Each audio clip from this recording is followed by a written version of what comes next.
So, good morning. I am often asked why in the world do I do my hexie flowers from the back? Sewing, that is. That's because I challenge myself. Number one, I don't match my thread, obviously, to background fabric and all of that. Because my goal is, within challenging myself, once I'm completed with the work, you don't see my stitches from where I joined the seams together. You don't see stitches.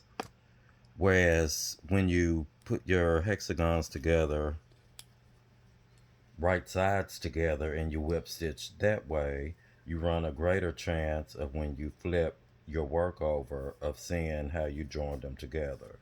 So the way that I learned was to actually do my whip stitches from the back,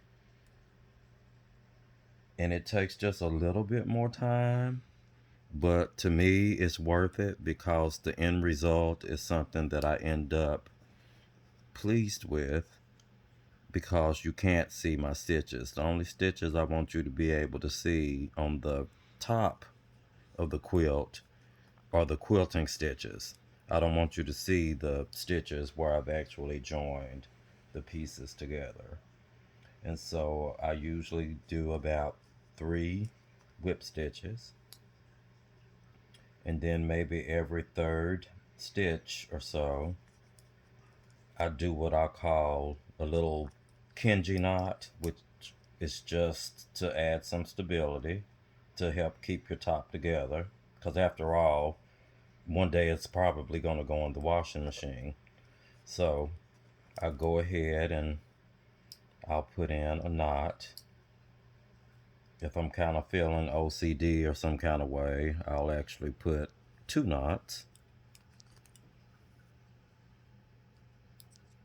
Again, this is only about every 2 or 3 stitches. And then I go right back to whip stitching. And my paper, of course, stays in, because what I'm doing, I'm listening. When my needle goes in, I'm listening to see if the needle has pierced the fabric. If it has, or rather the paper, I know I've gone through too far, so I'll just pull back out. And so I'm constantly listening to that sound if it's made, if I pierce the paper. So I'm essentially going on top of the paper from each side,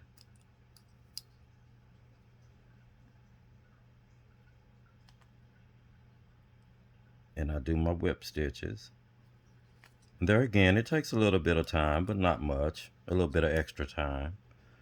And I just work myself all the way to the end before I do a securing knot to put the petal in place.